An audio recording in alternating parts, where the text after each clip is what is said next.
Okay, we are recording. Was that around Christmas time with the merry-go-round? Wasn't it like a Oh yeah, because it was New carousel? I Year's. think that was like a Christmas decoration that was in. Okay. It also creeped me out. So it doesn't go in her room anymore. I use it downstairs Okay, for the good. very little Christmas decorations that I put out. Because you remember the year that I purged all of our Christmas decorations, right? No, I forgot about that. I put up the tree, Mm-hmm. and then I've got those shelves that flank the couch. Mm-hmm. And I every year had like taken everything off those shelves and put a bunch of Christmas stuff up. But like after we did the tree, I just had everything sitting on the dining room table, and I kept coming home and being like, ugh, I do not want to undo these shelves and redo them. And then finally, after like 5 days of that, I was like, who cares about the Christmas decorations on the shelves? Me. I'm the only one. No one in this house probably even notices that I do it, let alone has an opinion about it. Right. And I don't want to do it. So, light bulb, I don't have to do it. So I set all of it on the front porch and took pictures of it and put it up on Facebook Marketplace. And I was like, come take it. Oh, You gave I it all love away for that. me. Yeah, I love it. Get rid of it. I mean, I grew up in a family where it was like decorated to the not like everything, and it took Yes, days and days Danita. to decorate. Yes, Yeah, and Danita. that's just how Ashley is. It takes us an hour to decorate for Christmas, maybe two, and 2 hours to take it down because I'm like, no, I don't. I like the Like, way my we need house a looks. tree. We're going to do Yeah, a tree, and yeah, we're going to always. put something up outside. Mm-hmm. And check, check, we're done. Done. Yeah. So I love that for us. I know. I'm like, you got to pick your battles, right? Like the thing I'm going to fight for is not Christmas decorations. Correct. If you want to fight for Christmas decorations, I do not Yeah. grudge you that. I do not Right. want to fight for Christmas decorations. Okay. Well, we just jumped right in here. So I Okay. am going to kind of catch everybody up. Hi. Welcome. I'm happy you're here. I am here with my friend Sarah. And one important bit of information that you need to be caught up on before we were recording is that we did decide that this was an adult beverage worthy recording. So I have a glass of Sauvignon Blanc. Sarah could not find wine. So we decided desperate times. She went ahead and went with a vodka soda. So we are imbibing during this episode. Yeah. And the reason I have brought my friend Sarah here today is to discuss our childbirths. Sarah had a little girl in July of 2017, correct? Yep, that's right. And I had my Goose, our youngest, my little boy, in August of 2016. So our boy and girl are just a couple months shy of being a year apart. And we were very close friends during that time. So sort of between the two of us, we were like pregnant and making decisions about how we wanted our children to be born and what that was going to look like for us. And she sort of guided me through those decisions and then passed the torch to me, and I helped guide her through those decisions. Yeah. I'm going to be honest right now and say that I feel like I stay small about my childbirth story because I am afraid that people will think that I am judging whatever theirs was. Yeah. So I just want to put that out here right in the beginning that like birthing babies is serious fucking business. Mm-hmm. And it ain't for the weak. That's why men don't do it. And it ain't easy. So I don't want us to stay small. I want us to speak bravely and proudly about what our bodies did and what we did together. Yeah. So just a little bit of vulnerability for me right out of the gate. I am not going to be small about what I think of as one of the greatest accomplishments I've ever had. And I don't want you to either. Okay. I love that also because I love that you just said that right away. So like, because yeah, it's like you grew a human and then you birthed that human. However you birthed them, you fucking did it. Sorry, Right. Are we allowed to cuss on here? Sorry. Yeah. Okay. Like, do you know me? I know, right? We just met today. Everyone knows. Or 15 years ago. So yeah, thank you for saying that, because it is, yeah, however you do it, you did it. And that's Right. great and perfect. So, And I don't know, I think I just hold so much space for people. Like, you have so many options, right? Up until you don't. right. And it does get to be even more serious business when you're in that crunch time and heart rates are dropping and chaos is ensuing. And it's like, we have to make a decision and we have to make it now. Right. Yeah. And I think you had a little bit of that. Well, with art, yeah. With Artie, with my own personal. Correct. Yeah. So let me just back up and shut Yeah. up because I've already talked too much. Why don't you just start by sort of giving us the Cliff Notes as much? It doesn't even have to be Cliff Notes. It Yeah. can go as long as you'd like, sort of like your journey with childbirth. Yeah. Okay. I'm going to do mine, but then I want to hear, I have questions for you. Can this Okay, be like a cool. mutual question asking thing? Okay. Absolutely. So I'm trying to remember. Oh, so I had like, my mom had C-sections with all of us. Well, I'm a twin and we were like full-size babies. So she was tiny. So she had a C-section with us. And then she tried to have a vaginal birth with my little brother, like what is that called? VBAC, where you have a vaginal birth after C-section. Did not happen. So, and she told me how horrible it was. So I knew like from the get-go, I didn't want to I was going to try to avoid a C-section at all costs. But then we also had friends growing up whose moms had home births.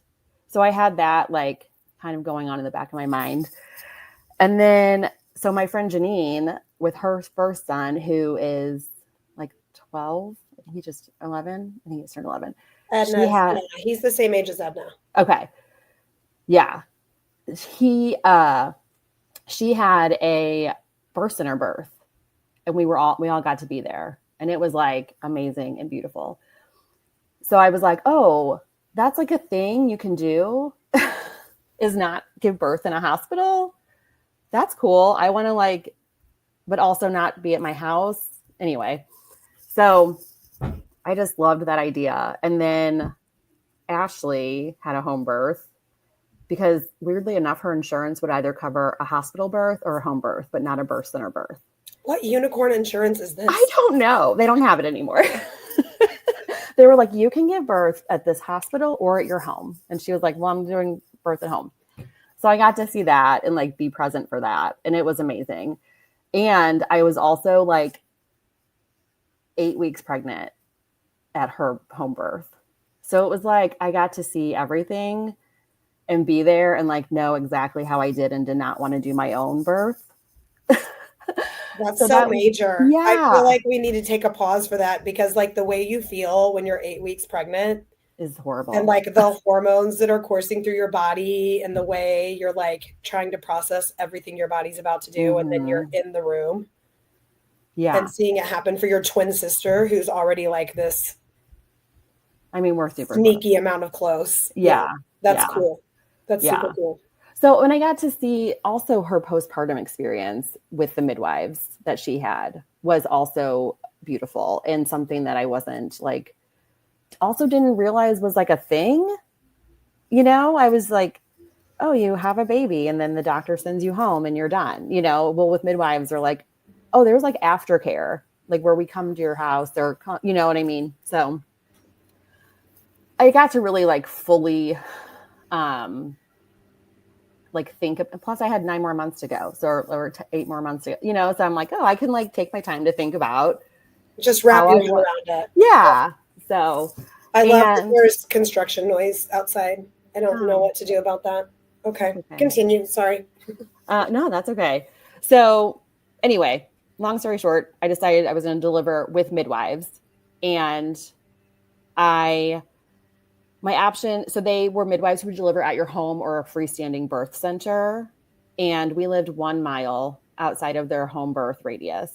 So I had to do a birth center birth. And it was like a 40-minute, it was in O'Fallon, Missouri. And we lived in South City. So it was like 40-minute drive. each time. Damn. Yeah.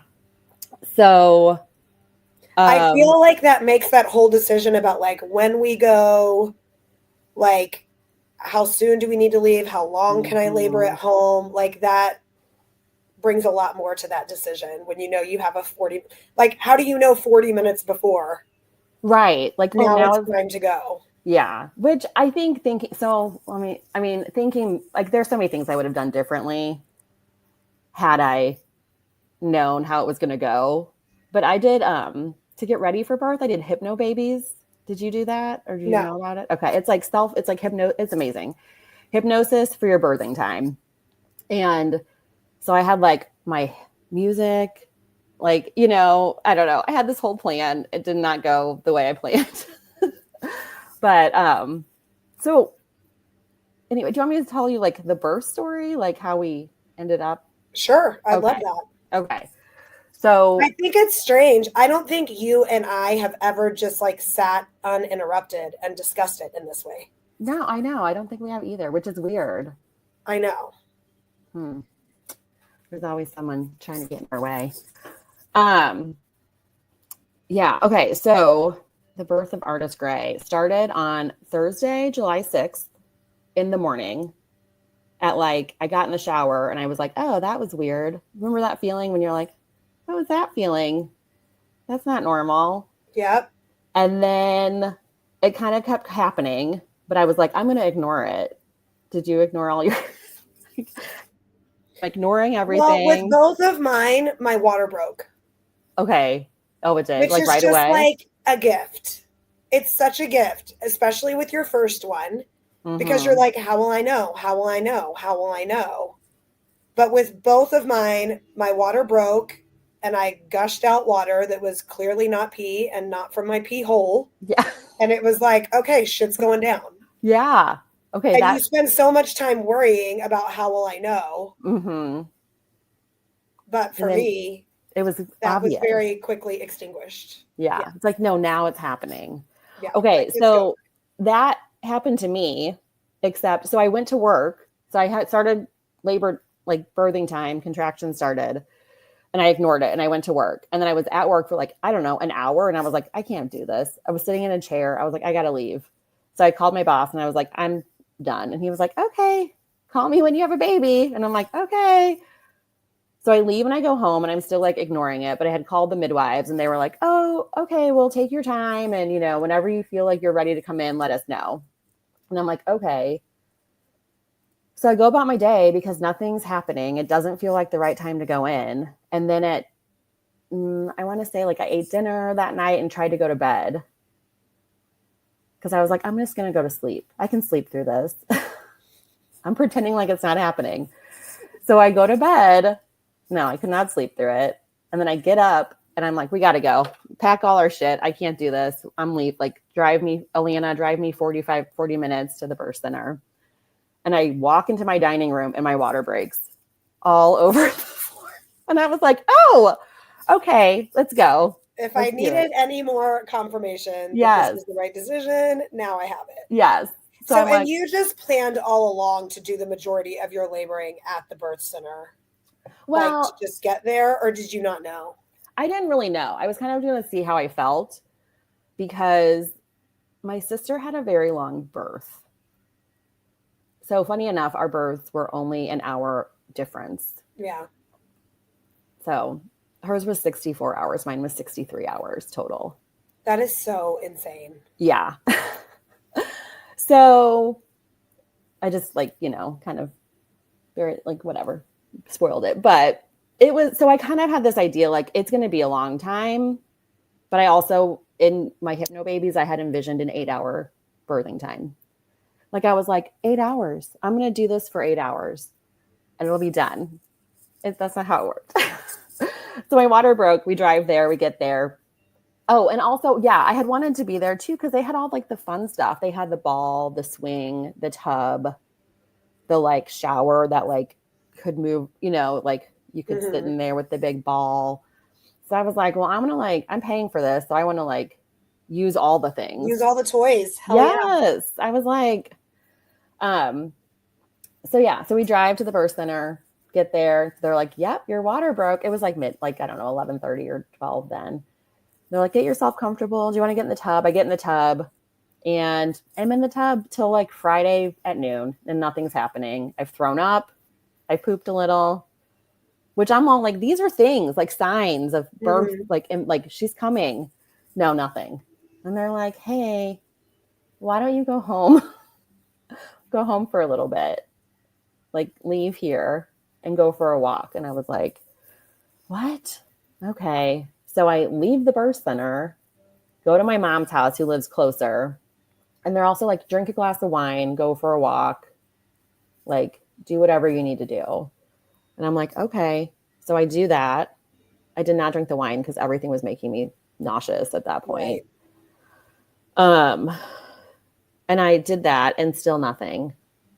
Nothing. And then they're like, okay, you should do the miles. All of this is at my mom's house, mind you. Like, so I had been at the birth center from like midnight to 12 p.m.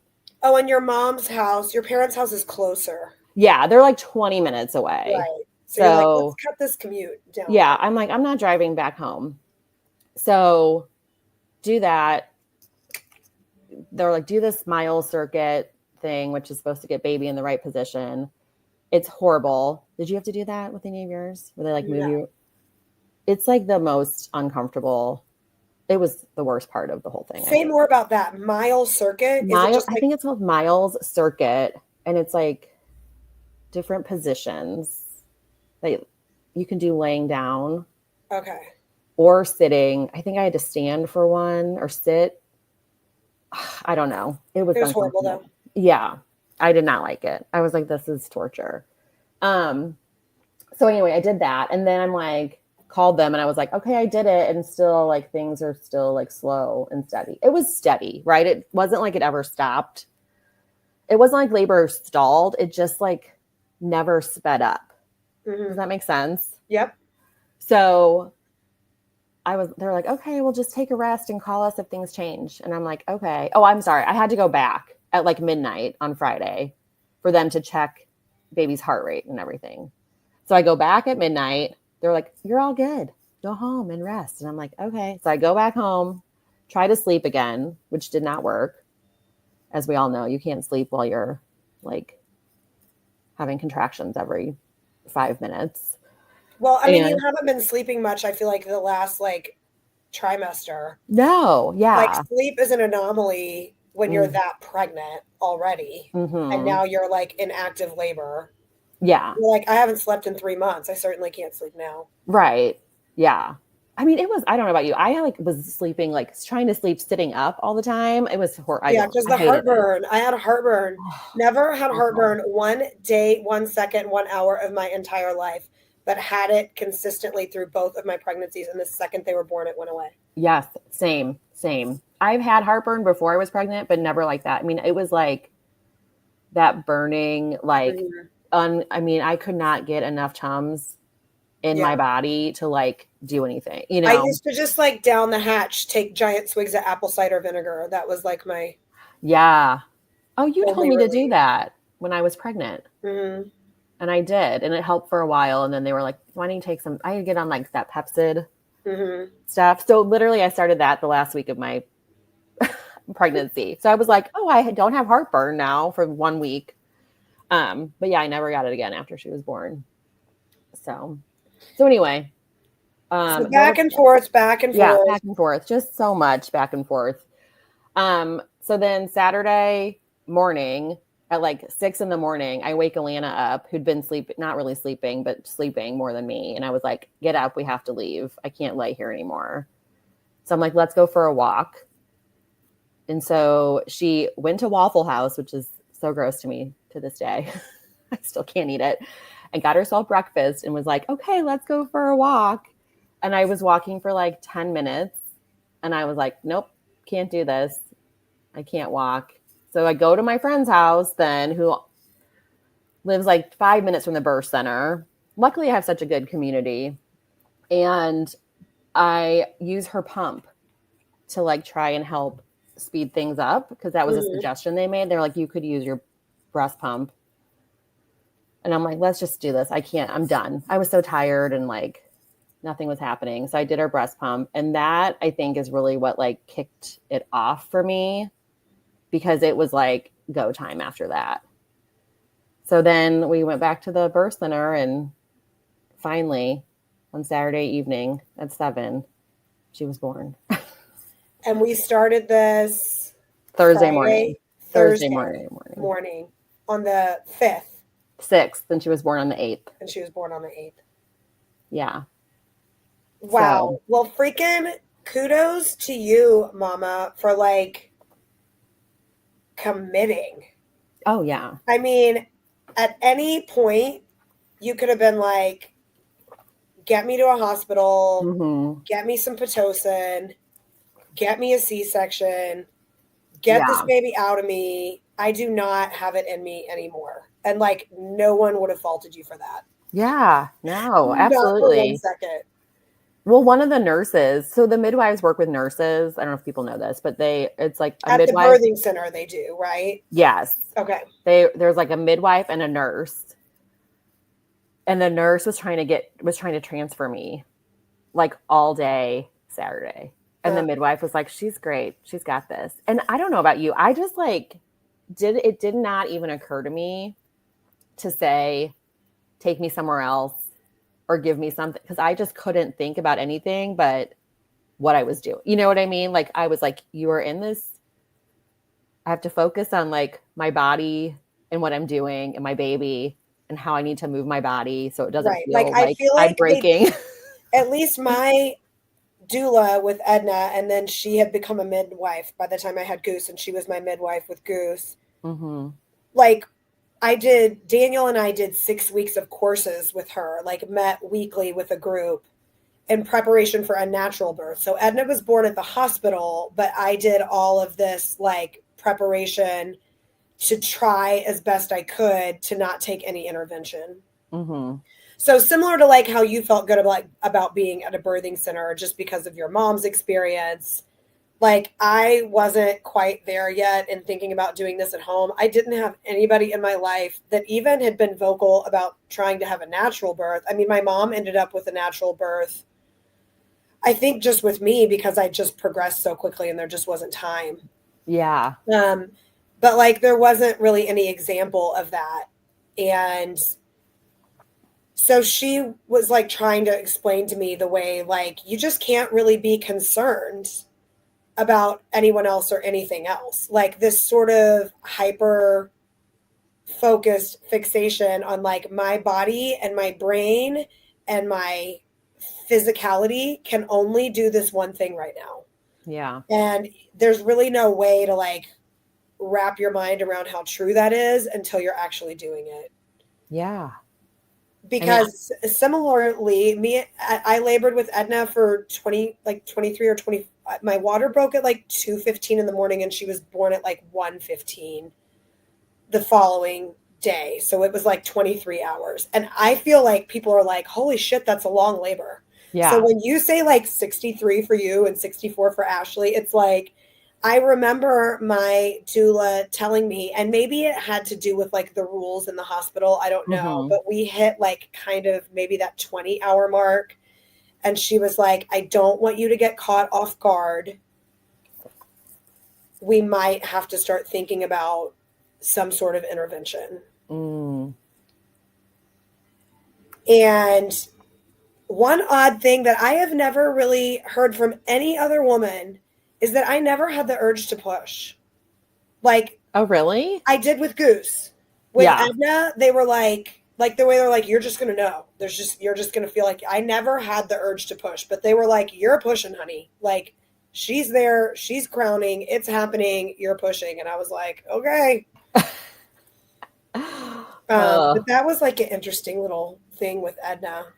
So you just waited until they told you to push? Because you didn't try to push on your own or anything before they told? Yeah. No. See, I didn't either because I had seen that go sideways where you push forever for like hours. And I was like, that was a big difference between having Goose at home. Like Edna, I don't know. Cause like you said, I was just so focused on like, you're exhausted and but I did sneak snacks in. So I was Okay. eating a Yeah, little bit here girl. and I there. love it. But you're so like, and also just your concept of time is so screwed up Oh yeah. because 30 minutes can feel like 3 hours and 3 hours can feel like 3 minutes, like all in the Mm-hmm. same breath. But now looking back, there must have been some sort of rule about like how long they'll let you. Maybe it's official, maybe it's just an unwritten rule. Maybe my doula just knew like they're going to start really pressuring her and I Yeah. want her to feel some semblance of control over this situation. Like, So what but did so you I think they do? called, it wasn't even my OB. My OB was out of town because I went early. So it was like the doctor on call for like my OB's office. And she was like, it's time to push. We got to push. We got to go. And there did start to be like this urgency. And I didn't push for that long. I want to say it was only like 45 minutes. Yeah. Um, and her collarbone did Mm. get, her shoulder did get stuck. Mm. She did get ripped out of me by the Oh, doctor's hands. And I was like doing good. I was like not tearing, like things were going good. Everything was fine. And then once that shoulder was stuck, it was just like all hands on deck. And she just like ripped her out. And I was like, and I just ripped. oh God. Ugh. Um, Was but yes, that still managed to not get an epidural, never had to take Pitocin. And that was really like my main goal. Like when I would tell people, or still when I tell people, like I chose natural birth, they're like, you are crazy. And I'm like, you know what? For me, not feeling it, mm, I mean, you feel it, but having an epidural or taking intervention was so much scarier to me. yes, I was feel the same way And about that's it. like, and if that doesn't, if it's scarier to you to think Mhm. about trying to go naturally, then you absolutely should get an epidural the second they'll give it to you. But Yeah. that's just not how my brain was working. And I think I also, you know, I can say this now. Daniel and I are solidly 15 years together, 10 years married. Edna is 13 now. But we had been together 6 months when I found out I was pregnant. So there was a Yeah. lot of uncertainty. There was a lot of me trying to control what I could in a situation that felt Out of control. out of control. Yeah. So that was part of it for me too. Like I had this doula, I had this expert, I had this advocate, I had this friend that all she wanted to do was make sure that like I was okay. And I would have paid her 10 times what I paid her for the amount of like comfort that brought me. Yeah. Oh, I love that. Well, I feel the same way about like you do about not I wanted to avoid all the intervention as much as possible because I know like my mom talked about getting an epidural and having a spinal headache for a week after we were born from the Mm-hmm. epidural. And I'm like, well, that sounds horrible. Like you couldn't even be with us because you were like so uncomfortable, you know? Mm-hmm. Well, and I just remember So, after I gave birth to Edna and we got moved to our room and I got up to pee for the first time. And I just like swung my legs over and stood up out of bed. And I was like, this is the best I have yeah. felt in months. Like those last few months of pregnancy where like the feeling of having to pee is like pain. And Yeah. then you're laying in bed and you're trying to get yourself like wiggled over to the side of the Uh-huh. bed and get out of the bed. And it's just like a whole process. And I feel like an epidural really would have interfered with that. You Yeah. know, how long are you know, I mean, I know it all depends on when you get it and how long it lasts and all of that. But like for me, again, for me, that was really important to me to be like very mentally and physically present Uh-huh. for all the parts of it. Yeah. And another thing that was great was that when we did our 6 weeks of training, Julia was my doula's name. And Oh. Daniel always called her Julia the Julia. Um, Julia looked at him and said, you have to believe, even more than her, that she can do this. Because there will come a point where she's going to look to you and say, I don't know if I can do this anymore. And you're going to have to say, yes, you can. Like, if Oh, you doubt her, then that just feeds into her own doubt. yeah. Oh, And we hit that moment. It was, I remember, because I went into labor, water broke at like 1:15 or 2:15. We stayed home for as long as we could. I think we ended up going to the hospital around like 9. And then I labored for 12 hours mm, before I let them check me. good. And Good when they job. checked me, I was at 4 centimeters. Ooh. And I looked at him and I was like, I don't know. I don't know if I can do this. And he was like, the fuck you can't. You got this. Yeah. And it Oh. was like, okay. Ugh. And we just like went right back into it. Yeah. Yeah. Oh, God, this gave me chills. I love that. And I don't think I got checked. They checked to make sure my water broke and that there wasn't, like, what's it called? Poop. But what's like, Starts with an M. yeah, Marconia? Anyway, like in the Marconia. fluid that I was discharging. But that was like the only checks I had. But another reason, I have to say this also, because talking about the intervention part and like Pitocin, getting like Meconium. Marconi. Yeah. Meconium. Meconium. Yeah. Yeah. They had to check for that. But I did not want to be put in a situation where I had the option to choose to get, like, if it got too much, I didn't trust Correct. myself to not say give me all the drugs Uh-huh. because it's too much. You know what I mean? So I was like, if I just take that out of the equation altogether, like, it's not even an option at a birth Right. center to like get anything. I think they had gas, maybe night, whatever. I don't think they did. I think later they got it, but like, I was like, just don't give me any options because I don't want to be tempted. I have Mhm. no self control apparently. So, but Well, I mean, it's funny. I like my drugs in general, yeah. but You're like, I want them outside of birth, not in birth, right, my birthing time. right. In Yeah. a recreational situation is one thing. Yeah, But I don't want them because I need them. I want them because right, I want them. exactly, You know what I mean? Yeah. exactly. So, okay. So then let me ask you this about Okay. with Edna. What's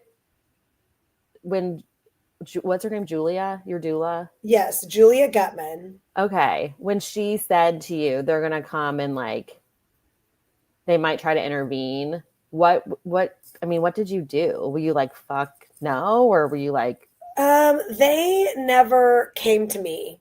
okay. So that was like a hindsight situation. I think which I mean, I don't care if you want an epidural the second you get there. Yeah. If you want a C-section birth, I highly recommend hiring a doula or a birth advocate.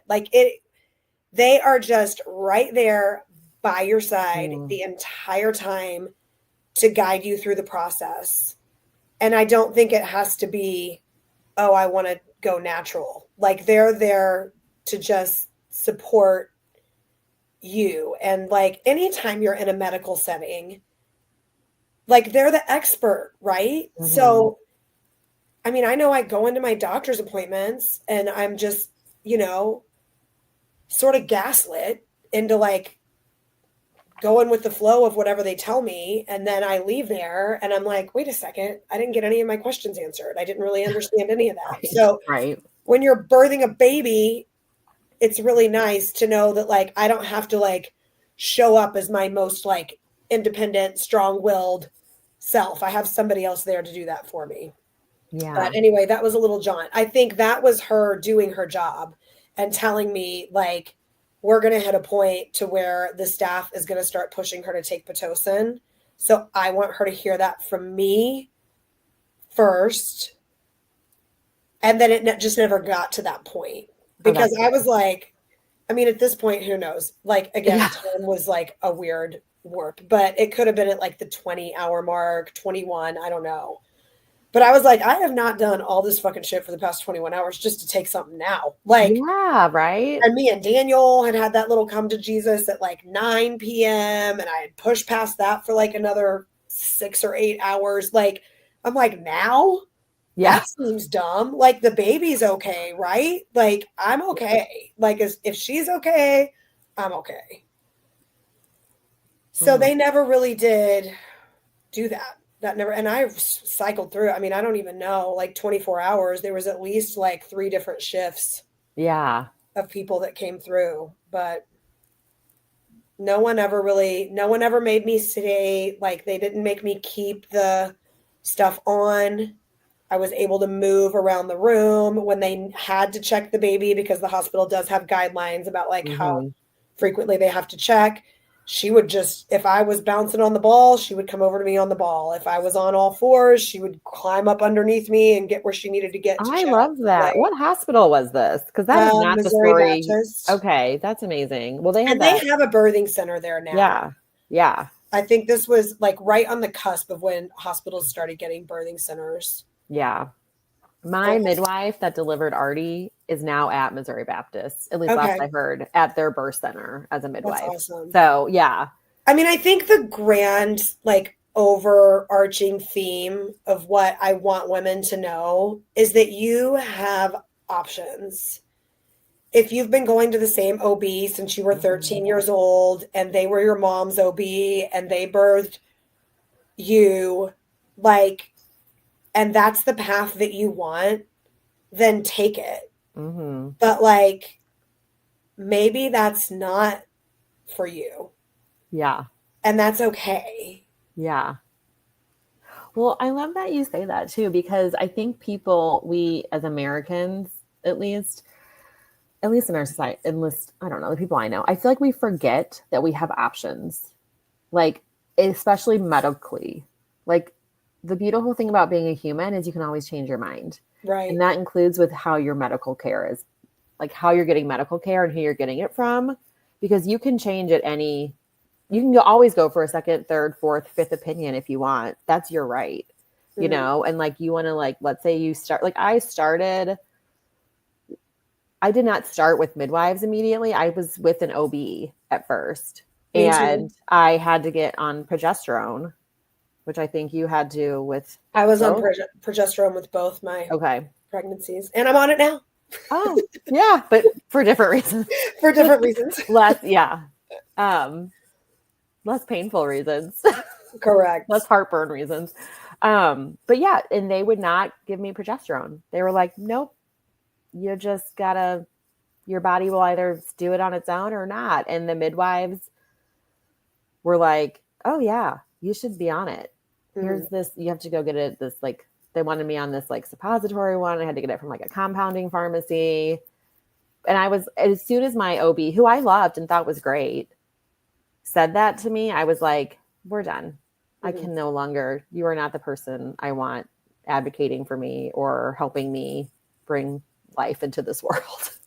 So this is interesting, because this is sort of how I came around to having a home birth with Goose, because I had the OB for Edna.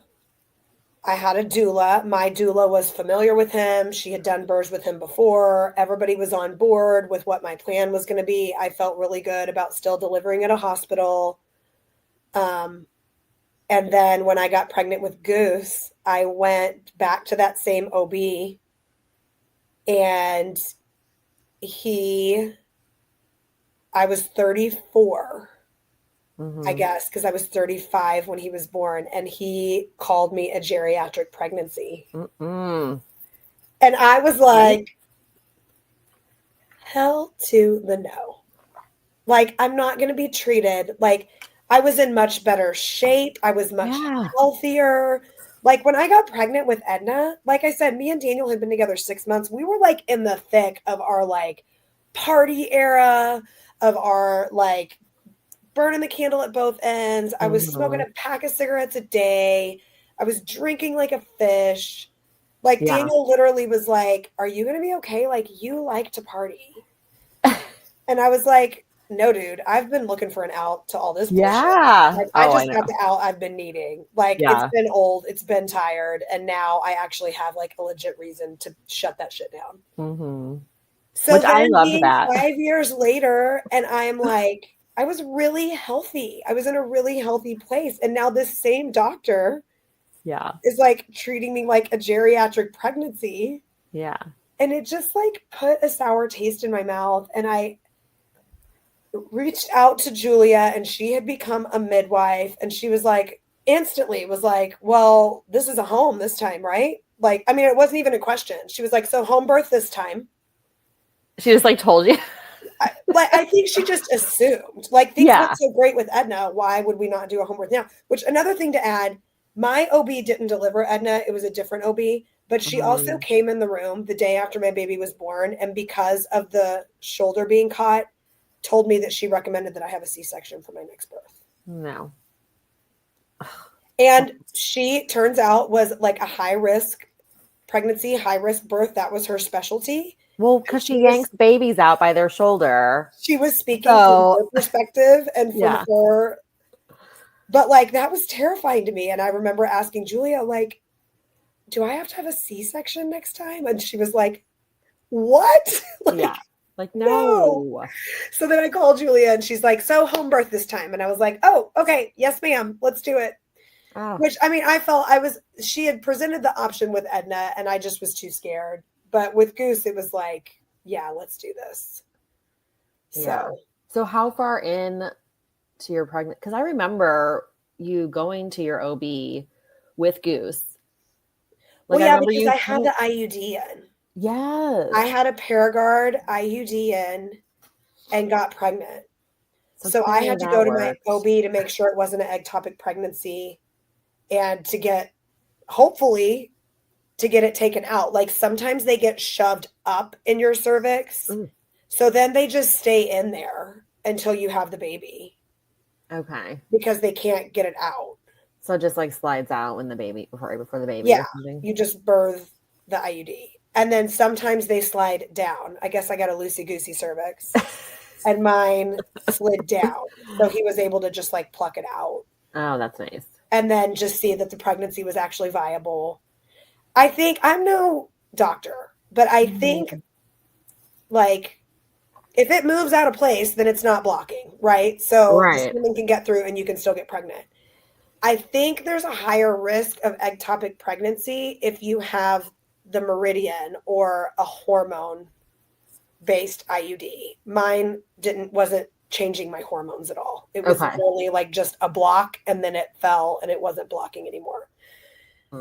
Lots of doctors, all the billions of doctors that are going to listen to this episode are probably pissed off at me because I am not saying that's true. They can correct us. I mean, I'll look it up and I'll put it in the show notes. No, I think I think that sounds great. But anyway, yeah, so he just plucked it out and the pregnancy was all good. And I think I went back maybe one more time. Okay. And that's when I got called geriatric. So you were like, probably out of your first trimester before you decided home birth was the way to go? Because would he have seen you again? No, because I always find out I'm pregnant so fast. Yeah. So I think, this was Christmas Eve of 2015 that I found out. I took a pregnancy test that morning. And I think we tracked it back that I had conceived like somewhere around like Thanksgiving weekend. Mm-hmm. With Edna, I had been pregnant literally like 9 days when I found out I was pregnant. Yeah. I was like, same, but clearly I knew. Well, do you want to talk more about that? I can. So I think you should. Okay. So I am married to Alana, who's a woman. So clearly we just don't have sperm like floating around our house. You poor thing. So I know, right? I hate it. So anyway, this was like an active decision that we had to make. And I also want to say, I am not a kid person. I was never like the babysitter. I never wanted to I still don't like to hang out with kids, really. I like my kids. Same. We are the same. I didn't even think I was going to have kids. Yeah. I didn't. And then one day I was like, I want a baby. I'll have a baby. I'll be a mom. And so, yeah. So then we made that decision, and I'm going to share this. I don't know. I'm sure they're fine with it. But my beautiful sister-in-law, who was married to Alana's brother, said to me, I'm done with his sperm. You can have it. And I was like, oh, okay. And thank God for her, because she's the whole reason why we even have a kid, and she was like, here you go, I'm done. Because she had already had 2 kids, and she was like us, not great pregnant. Like she was like miserable being pregnant, and then had not great births either. So she was like, yeah, fuck that. I'm never doing that again. But if you want some, take some before it's all gone. And I was like, okay. So yeah, that's what we did. And we Alana, we did it at home all by ourselves. And Alana, we got like a fancy syringe. People are like, a turkey baster. It is a larger syringe, but it's like a syringe without a needle on it. So it does look kind of like a turkey baster. But yeah, she did it at home, and she goes, okay, all done. Now you're pregnant. And I was like, ugh, whatever. Like, not thinking that it would work. And it literally worked the first time. Yes, and it did. Yeah. And I had never even had sperm inside my body before. So thank God for that, because there might have been. Clarification, just so I think if you don't know this story, it might be kind of hard to follow. And for the record, if you want to check with all parties involved, if they don't want this to be, I'll check. Widely public as this podcast is sure to be. Yeah. And we can always edit this out. But so Sarah and Alana are married. Mm-hmm. Alana's brother is Jared. Mm-hmm. So Alana's brother's sperm was used for Sarah and Alana's daughter. That I carried. Because people are like, wait, who carried? And I'm like, do you not know how this works? Like, brother and sister can't really have babe. Like, anyway. Right. So yeah, no, it worked. Well, and I don't think, had Alana already had her hysterectomy too? Yeah. So that was the other thing. That's another reason why she could not carry her brother's baby. Right. She could carry her brother's baby. Because there was nothing to carry it in. And so that was another big thing for us, is like, she literally had her hysterectomy the year before we got pregnant. Mm-hmm. So she had her hysterectomy, and Alana's the maternal one. Yes, she is the mom. Like, she's everybody's mom. And I am like, everyone's like, can we go party, friend? She's Mama Bear Central. And you are a beautiful mom to Artist Grey, just for the record. But only to my own child. Nobody else. I don't be a mom to anybody else. Thank you. But yeah, that is interesting. And it's just, I mean, I love that you shared that story, and I hope we can keep it in, because it is like, I'm like tearing up like every time we talk about it. It's just the most beautiful story. And to see the 3 of you together and see Alana be Artist's mama is like, that's exactly what she is, know, and that she was like meant to that be. Like lack of ego between Jared and Susie and you and Alana, and the way it is just, and your openness with Artist about it too. Yeah. All the kids. So they have 2 boys who are technically Artie's half brothers. Mm-hmm. They all know, because, we didn't want to lie. Why shouldn't they know? It's not a secret. It's only weird if we make it weird. And let's just not make it weird. So fuck it. We're going to tell you the truth. And we waited until they were like age appropriate. It wasn't like, right. From the get-go, we were like, hey, guess, so, but yeah. Okay, a little jaunt, but another thing that I feel like we need to talk about that I think is so beautiful about our little like symbiotic like friendship and existence. Yeah. Is that, I want to make sure I say this right. Sarah is a Pisces. Yeah. And she's married to Alana, who is a Cancer. Mm-hmm. And their daughter, Artist, is also a Cancer. That's right. And I am a Cancer. Uh-huh. And I'm married to Daniel, who is a Pisces. Mm-hmm. And our daughter, Edna, is also a Pisces. I love it. I know. I'm like, oh. And we're all just swimming around in all our wateriness. Uh-huh. And then we have our goose. Who's like the wild card. He's a Virgo. But he grounds us. I was just going to say, he's like the anchor. Ground. He's our anchor. He's our earth. He like gets us all out of the water when it's gotten too cold and onto the sand to dry off. Pruny, and he's like, hey, come on. I mean, it's just so like, I mean, just your quintessential Virgo, like so logical, so Mhm. practical, so wise, so like, I love yeah. him. I mean, so I just think that's really interesting that we Yeah. have like all that going on with like the Cancers and the Pisces. I know. It is so weird. It is. I didn't even think, well, I guess we've talked about that before too. Cause I'm like, Mm. everybody's a Cancer around. I mean, and there's so many, I feel like I have so many Cancers around me, but not that many Pisces. Like I have my sister and then, well, that's not true. I guess Daniel and Edna. Daniel and Edna, right? Mhm. But it's not like, Well, us Cancers do sort of clump together. mm, is that like a thing? A Yeah, Cancer? Okay. Cause you guys are like, I we don't know. collect each Yeah. other. Yeah. I can see that. And Alana always says we're an epidemic. And I think it's so funny. We really are. I love it. I love it. Okay, I have a question for you. Okay. What so when you didn't really tell us your birth story with Goose because I feel like that is like your like I redemption. know. Not I even was just that you thinking that needed a earlier. I'm like, this is redemption, not how I but thought this conversation was going to go. I figured I would have talked more about my birth with Goose, and I ended up talking about it more with I Edna. But I know. think it's because we were relating that like first time Right. sort of Yeah. experience. So Yeah. Goose, I started a little bit earlier, but so I did decide pretty early on it was going to be a home birth. We were actually living with my in-laws at the time. So I was like, well, we better hurry up and get a home. So we found a rental house. We moved out of my in-laws. One of those like things where like everybody's always like, it's not the right time to have a kid. Well, sometimes you just need to like get pregnant or lose a job or get a job or have to Mhm. move because then it just becomes the right time, Yeah. right? Like Yeah. it's never the right time, but it's always the right time.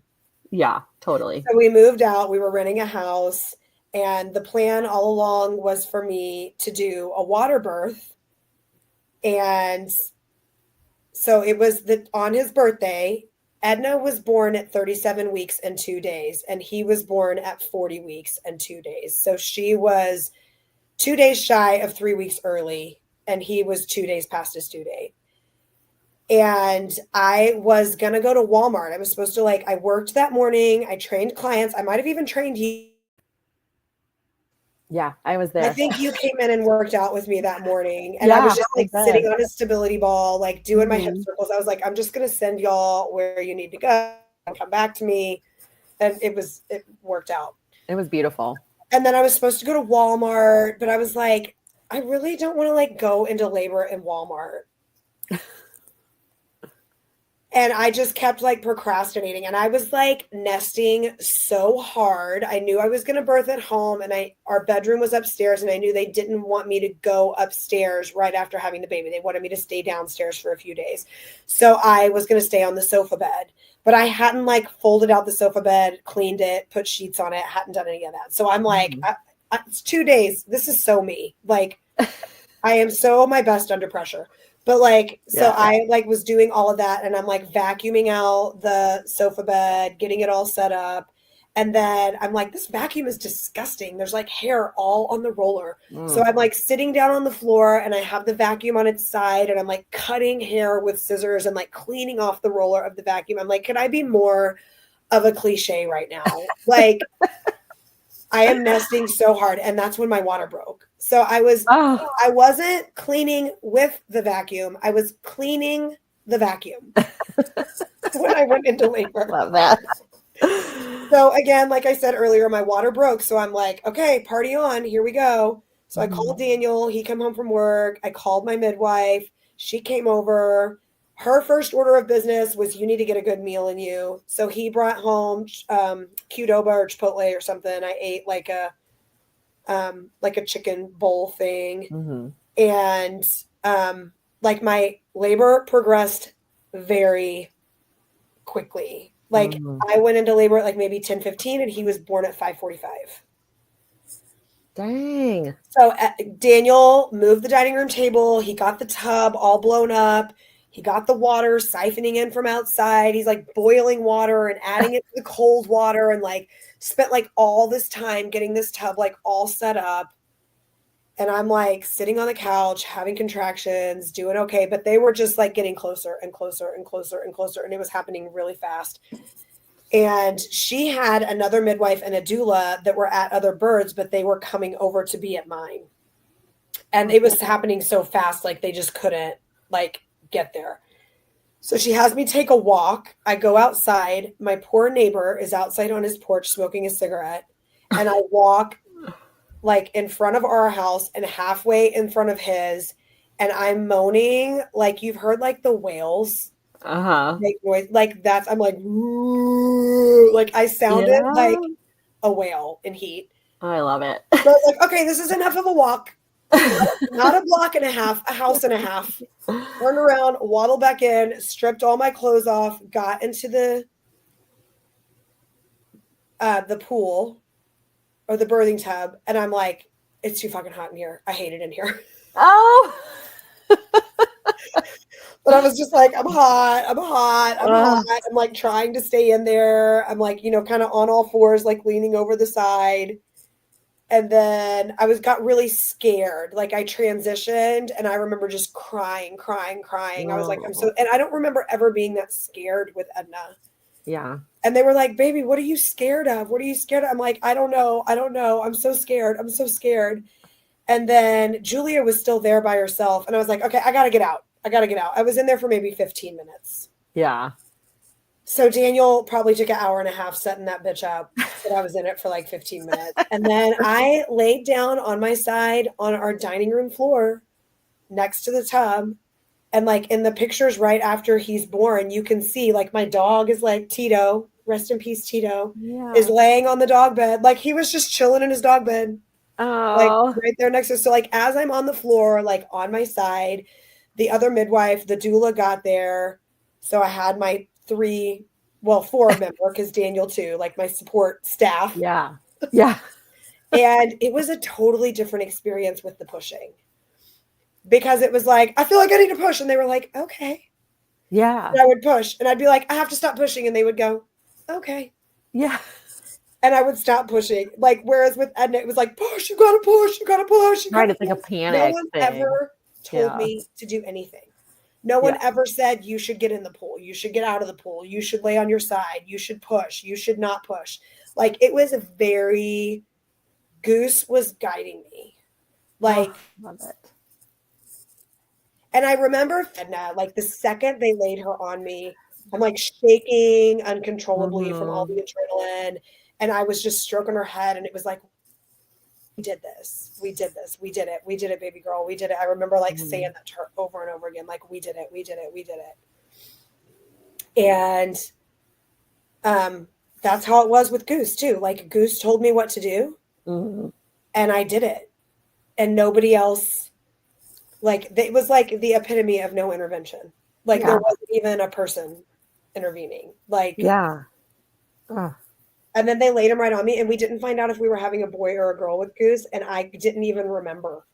So like, they just put him on me, and Julia was like, "So do you want to know?" And I was like, "Oh, I'm like, I have a baby. I'm good." Oh, that's so beautiful. I love it. So, I mean, and I think, again, like it was not easy. Yeah. But I feel so fucking fortunate that I was able to do it our way. Yeah. And that's not always the case. Like, but I feel like it's the case way more. And this is where I'm just going to be big and be bold. It's the case way more than the medical community would allow us to, that it is. Yeah.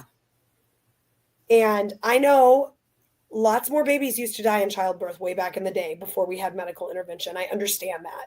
And I don't want babies to die. Yeah. But I also think there's a lot of like fear created around childbirth. And that we as women are sort of like systematically conditioned to like default to the expert. When actually we are the expert on me. Me. Yeah. You know who's the expert on Sarah? Me, Sarah. Yeah. And like anybody who makes you feel like your questions aren't valid or they act as if their intelligence is being insulted because you have questions, is a red flag. Or if your instinct, you have a gut feeling about something and you Yes. don't want to do that, like you have like, no, I am not doing that. And then you're like bullied or whatever by the medical model to do it a certain way. Like that's also not great. I mean, And it's also not very accessible because insurance No. doesn't cover it a lot of times. Like Yeah. I also was fortunate enough to be able to pay out of pocket. Yeah, me too. But also it's not like we were rolling in the dough. I Yeah. just had this beautiful woman that was like, money is fluid. It comes, it goes. This is how much I charge. How much can you pay me a month? Yeah. And that's what I paid her. Yeah. And she was like, if you ever need to change that payment or adjust that payment, just give me some warning and we can work with that. Like she was like, I will never have a woman not have my services because she can't afford it. We will find a way Exactly. to make it accessible for her. So I love that. That's how it should be. And we should be empowered to trust ourselves and to trust our bodies, to know our gut is our best yes, guide. Absolutely. yes. And it doesn't happen always, you know? So, and I think that's the beauty of midwives, especially like independent midwives who aren't necessarily attached to a hospital system. There is that freedom to kind of like let your body be the guide, let your baby guide you. You know, I had the same experience, like, you know, with Artie, like pushing. I pushed for like 45 minutes probably, but I didn't push the whole time. I only pushed when I felt like I wanted to. And I will say Goose weighed 2 pounds more than Edna at birth. Dang. And no tearing. Yeah, I didn't tear it all with that Artie either. Yeah. Yeah. Isn't that amazing? I mean, just when you let your body lead the way. And also Goose's shoulder was not his collarbone did not break. I didn't even know Edna's collarbone was broken until we went to her pediatrician and he was like feeling around on her and he's like, did her collarbone break in birth? And I was like, no. And he was like, yeah, it did. And I'm like, well, she did get ripped out of me. And her shoulder was caught. So that makes sense. But then that was such good information to have because then I realized why she was feeding so much better on one side than the other. Oh, because it hurt probably, right? Yeah. And I also had a chiropractor come and adjust. Yes. Both kids were adjusted very early. Yeah. And Edna, I think I took to Jeannie's office and Jeannie came to our house and adjusted Goose. Oh, beautiful. I love that. Yeah, we had Jeannie come and adjust Winnie after she was born. My sister's youngest. So, but yeah, I mean, Artie was adjusted. By her mama. Yeah. By her mom the whole time. I mean, I think, I'm going to say it was probably like the next morning she got adjusted. So she was born at 7:45-ish. And we went home. That's the other thing. I had to drive home from that birth center 4 hours later. Yeah. Home birth. At least you got to go right home. Yeah. I mean, I will say the only thing I would have changed about my birth is a home birth. Yeah. Because of how long it was. All the back and forth and back and forth. But everything I else, will say that after having Goose, just going from my dining room floor onto my clean sofa bed. Yeah, my clean sofa bed and like just being naked for like 3 days and and Daniel could sleep comfortably and not like on some like stupid quasi couch thing in the hospital, and we could eat what we wanted and we could control when people came in and out. Yeah. That was another beautiful, wonderful part of being at home. And I remember people being like, well, I want to come see the baby. And I'm like, well, I'm not putting a top on. So I don't care if you come see the baby, but you are also going to see my boobs. Going to see me. Yeah. Yeah. And like we didn't bathe him for the longest time. Oh yeah. I'll see that. That was a weird like hormonal shift too. Cause I remember he just smelled like so good to me. And then one day I was like, oh yeah, this baby needs a bath. Yes. I remember that too. Cause we didn't bathe Artie for a long time either. And then I was like, it might have even been like, I don't know. Who knows? Like I said, time is so weird.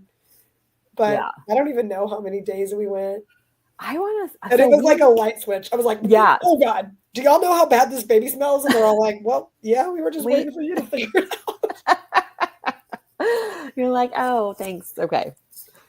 Oh, yeah. I think we waited like a good, I mean, it was kind of long, like a week or 2 weeks even with Artie. But It could have been that long. yeah. Like, my memory, I am such a goldfish. I know, me too. Well, that's one of the things I feel like about becoming a mom is I'm like, I remember things so clearly and like other things I could not tell you. I'm like, did that happen? Was I even there? And there's like photographic evidence or videos of me being at this like event. And I'm like, I don't remember single thing about any of this. I believe you, but yeah. Oh. So do you want more kids?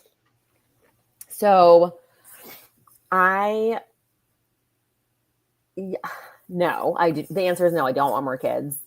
And I was like, I don't know about you, but I had my period really fast after I had Artie. And I breastfed. I mean, I breastfed for 3.5 years with her. So exclusive breastfeeding the first year or, whatever. And I got my period literally 3 months after she was born. And I I didn't get my period till because I breastfed them both for a year, pretty much to the day with both of them. Yeah.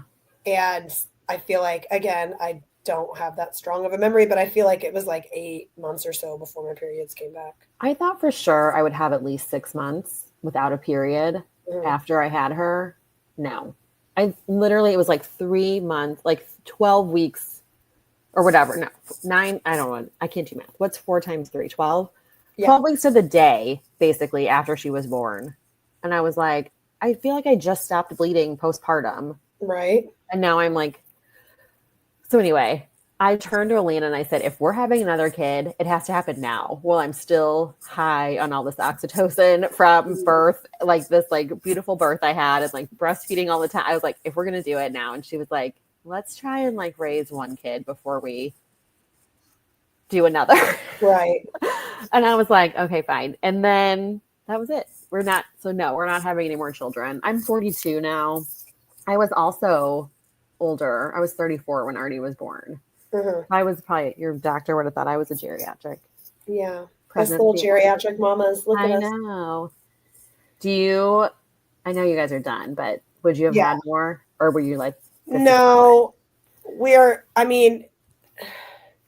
again, I realize what a fucking blessing it is that I did not have to try or plan or work to have kids. But we had to that just like forced their way in the most loving way. Yeah. Like we knew we weren't being careful when I got pregnant with Edna and I was 29. Like I knew how it happened. Yeah. So like, was it planned? No. Was it a surprise? Also no. Right. Yeah. Yeah. I mean, I had been bodybuilding. My periods were so irregular. I think we were using spermicide sporadically. When you remembered. Or I would like maybe pop a plan B here or there when I would be like, oh shit, I think we were a little loosey-goosey last night. But I also wanted to have his babies and we weren't 20. Yeah. And I knew I wanted to have his babies. Like I never wanted to have babies at all. And then if you know me, you've heard me say it. Like I fell into I want to have your baby's love with Daniel. Like I saw a future. Yeah. I saw I never knew what that meant until him. Yeah. And again, I am good in crisis situations. I'm a procrastinator. I'm my best under pressure. So you throw a curveball at me and I am going to perform at my highest and I am going to do my best. So planning a pregnancy is just not my personality. Yeah. But you're pregnant. You got to quit fucking smoking. You got to get your shit together. You got to I can do that. Yeah. I can get my shit together real fucking fast. So anyway, that was the situation with Edna. With Goose, we were living in his parents' house, definitely in a better place in our relationship ish. Yeah. I mean, we had different problems, but we were more solid with each other. But we were in transition. You know, we had moved home from Wyoming, living at his parents' house.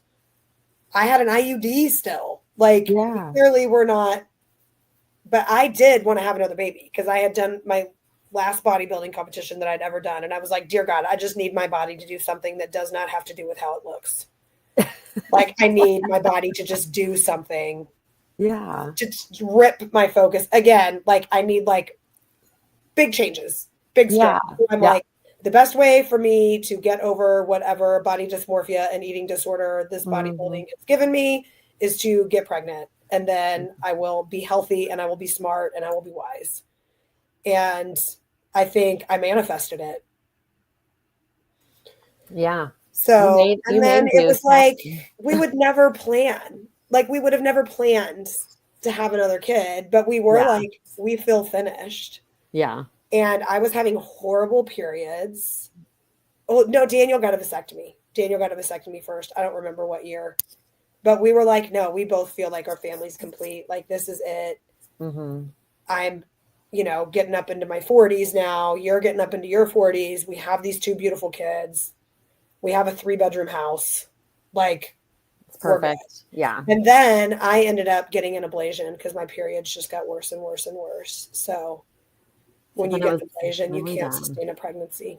Yeah. So we had already decided, but then the vasectomy and the ablation sort of finalized that decision. Yeah.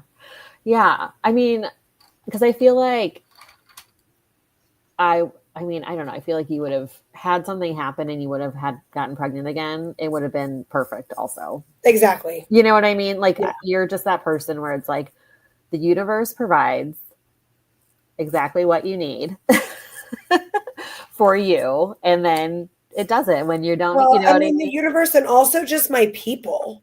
Yeah. Like, I am in such a safe, like, I feel like all of my people are just like this warm hug around me. Like, my mom, my in-laws, my sisters. Yeah. And that's just my family. That doesn't even include like the whole reason I started this podcast and all of these like beautiful, wonderful, magnificent people I've collected that just like show up for me and I show up for them like time and time and time and time and time again. Like, what did I do in a previous life to deserve this? Like, lots of good stuff, I think. I just love the way we all like care for each other so deeply, not just with our words, but with our actions. Like, if I got pregnant right now, it would be fine. Like, I am in such a, I am enveloped in such a like warm, like, no matter what happened right now,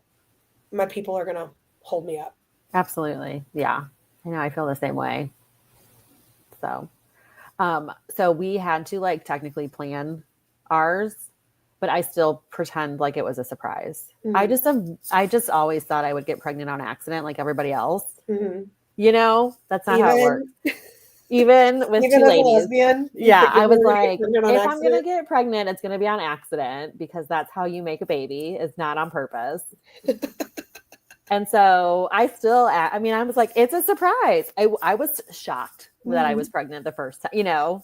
Well, I think it is shocking that it was so seamless and was Again, it was again, the word easy doesn't seem like the right word, but like, y'all like made a plan and you did it and it worked. There was no like multiple tries. Yeah, no. And I'm so thankful for that. But I am also the same person as you where I'm like, I'm not going to stop doing something unless I'm like forced into it. And we were in the same boat, like party, smoking too much, drinking every day. Like, I mean, I was 34. Like, I was like, get your shit together, Sarah. This is gross. Like, I was like going out 5 nights a week. There's only 7 in a week and I worked full time. Like, so I think if it works for you, great. Yeah. But like, we both clearly were like ready to be done with it. We were ready to put it down. Yeah. And I had done that for a long time. For a minute. So, yeah. But then our kids can grow up together and then we can do it again. I know. I love it. So when are we going to tell Goose and Artie that they are already They're betrothed. betrothed? It's like our dream. It's an arranged marriage. Mm-hmm. I know, it's so funny. I like that we just like keep it kind of secret. Yeah. Because you know how we're raising our kids. Like, we want them to be free spirits and we want them to make their own decisions. And I'm still like full on with both of my kids being like, someday, if you decide you want to be with a man or a woman or whatever. Yep. So then to also be the people that are like, but you and artists are getting married and having babies. Right. I know. I know. I'm like, Artie, you should just be with like, whoever you love is who you love. We like, you like find yourself in the car discussing like polyamory and how that's like a perfectly healthy option as long as everybody consents. Yes. But it's like, but not Artist and Goose. Yeah, no, Artist and Goose are going to be the conventional family with a dog. 2 point or whatever it is. And like a white picket fence and 2.5 children. Yeah. Oh my God. I love it. Because they just be so damn good at it. Oh, I know. Oh my gosh. I can't. But then Artist is also going to have to be, I mean, she already is. Like, she's going to have to be in all her witchy ways. Yes. Oh yeah. But Goose can just. He's grounding everybody. He's like holding her down. He can be the grounder. He can be the financial backer. Yeah. And the kind, sweet, supportive soul that he is. Yeah. Oh, he already is. He's all those things. I think he's even he might even be a financial backer for her already. We don't know. Yeah, who knows? He's probably got. I do know he's going to be rich, though. Oh yeah. Is he like?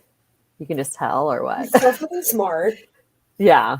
And he's so practical and logical. Like. Yeah. He's not going to peak in high school. That's for sure. No. Okay, well then we definitely need to we definitely should tell them they're betrothed at some point, because Artie will be that person who loses money. She already is. Like, I'm like, here's $5 for your field trip. And she comes home and she's like, I lost it. I don't know. I think someone found it and they needed it more than me. So it's fine. That's what I was going to say. Like, she's probably like, I left it on a table because I felt like there was somebody that was going to need it that would come. Yeah. She would get, she went somewhere and she was like, oh, I tipped the cashier. And I was like, you don't need to tip the cashier. And she was like, it was like a store, like at the Science Center, like this. And I was like, oh, honey, I don't think you need to tip them. And she's like, no, I wanted to. I feel like she needed it. And I was like, it made her happy. And I was like, okay.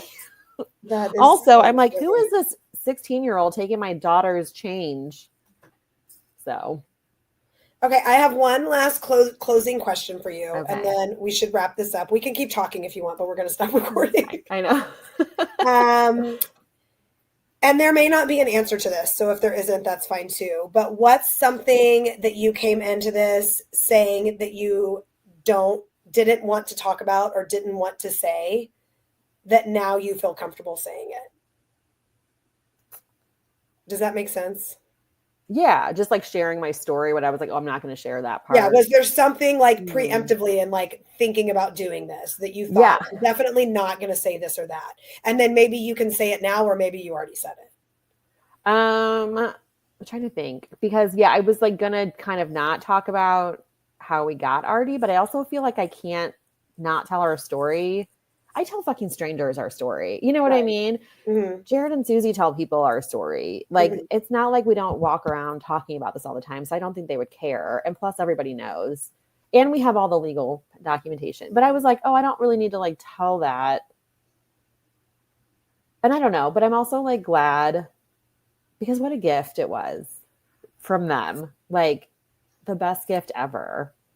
All because my sister-in-law was like, I'm never touching his sperm again. Get it away from me. And if you want some before it's gone, it still has so much. It should be doing something. Yeah. She's like, let's not waste it. But she's like, so yeah, that was something. But no, I don't know. I think. When I asked you to do this, I certainly didn't have any feeling either way about whether or not you shared that. Uh-huh. And I guess I just kind of assumed you wouldn't, which seems kind of dumb because I already knew all that. I already knew how open everyone is about it and how it's, I think the biggest thing would be if Artist didn't know and then she overheard this down the road and that's the way she found out. That would be the most traumatic. other people knowing that you don't even know, like, who cares what their opinion is of it? Yeah, I don't care. But yeah, no, she knows. And I think that's so funny that we both had the same like kind of thought, like, oh, that's probably not where this is going. And then that's where it went. Well, and also just that I was like, oh my gosh, I've talked so much more about Edna's birth than I have about Goose's. I know. Well, I loved that because I feel like I don't know. I don't know if you feel this way or not, but I feel like you talking about Edna's birth first and then Goose's birth was like a big fuck you to that OB that was like, you're going to have a C-section because you clearly did not. And his shoulders are fine. His collarbones did not break. You know what I mean? She specifically told me, I know that women that have larger hips think that that means that they have birthing hips, but that's not always the case. Well, no, it was probably the position you were laying in when she yanked Edna out of you. I was on my back and I delivered Goose on my side. Yeah. Oh, so that was okay. I will say this. I did not want to deliver on my back. I was like, I will not do that. And you did. And I fucking did it. And I was like, why? And it was just because I needed to lay down. Because that's where your gut told you needed to be.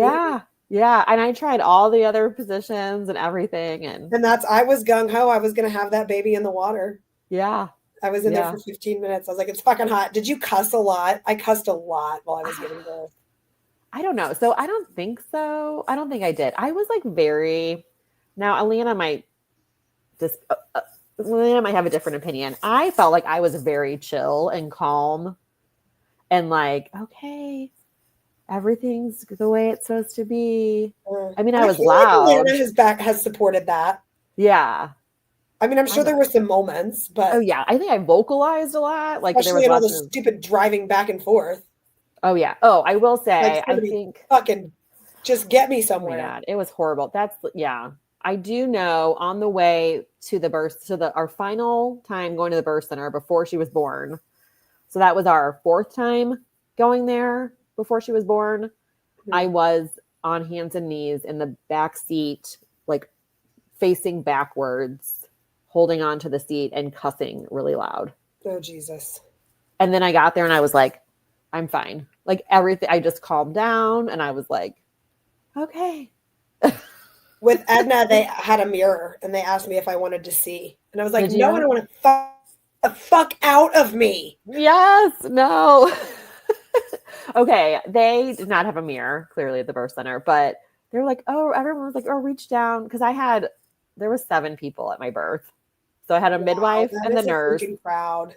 I know. You Normans, you just do not travel light. You just travel in a pack, I swear. I know we do. Everybody had to come. It was Alana, her mom, my mom, Ashley, and then my friend Janine, and then me. So 8, and then Artie, which was 9. It was it was a fucking crowd. But anyway, they didn't have a mirror, but they were like, oh, do you want to like reach down and touch your baby's head? And I was like, fuck no. Yeah, maybe that's what it was. Maybe I'm not touching her head. No, they had mirrors. I mean, I have other friends who like said, cover the mirror. I don't want to see, or move the mirror at hospital birth. I did touch her head like with one finger. I was like, it was gross. And Daniel did the last pull out with both of them too. Oh, beautiful. After the doctor yanked her.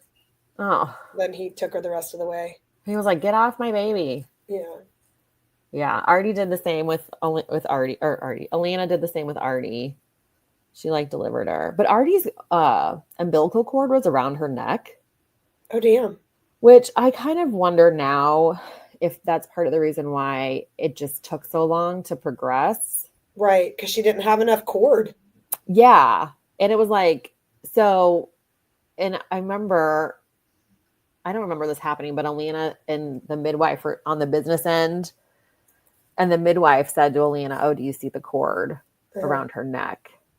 And she was like, yeah. And so then she was like, okay, she was like, we're going to have her push. On the next push, I'm going to like go in there and like pop it off. Okay. And then she did. And she came out like the next push after that one. Right. So that's why I was like, maybe it would have been faster.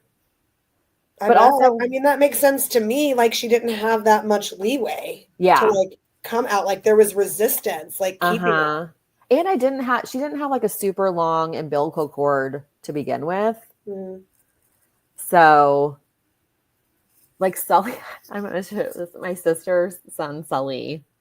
I don't know what it is with us Normans, but his umbilical cord was wrapped around his neck and his leg and his arm, I think. What was he doing in there? I don't know. And he was like tiny. He was like I want to say he was like 6'6" or 6'5". That's how Edna was. Edna was 6'8" and Goose was 8'8". Oh my gosh. Yeah. Oh my gosh. What? 2 full pounds bigger than her? Mm. Yeah. Artie was 7'12". That's But I just was like a good, what? solid size. Yeah. Well, you know what's interesting is Sully and Ashley were the same size at birth as each other. Like Ashley gave birth Okay. to Sully and they were the same size. And I was the same As size. Artie. I was 7'12" and Artie was 7'12". That's so great. I know. But imagine 7'12" and 6'5" and one belly. I know, but also like tell me all these numbers and all these things don't mean something. I Like know. there's something to all of this. I just love it. I love Oh, it means a lot. I love the magic of it all. I know. They're all, yeah. We can talk about the Okay, magic girl, I another am going to time. wrap this up because one, we just need to, and two, I really have to pee. No, that's fine. I know. How are you doing on your beverage? Did you finish it? No. Oh, you had a big one though. I have a little bit left. I'm going to finish it before I leave, though. Well, you enjoy the rest of your Friday night. Thank you Thank so you. much Oh my for doing gosh. this. I had Thank no you. expectation. Like that's what I really want to do is just go into these conversations with like letting them live and be however they want to be in the present. And this was so beautiful to share this time with you. We're never just me and you. I It's like the know. longest conversation me and you have ever had. I know. I love We've it. had long Finally. conversations, but there's always other people with their opinions. I know. Chiming in. I know. I love it. You did a great job. Thank you. You did a great job. Thank you so much. And let's get together soon. Absolutely. All right. Love you. Bye. Love you Bye. too. Bye.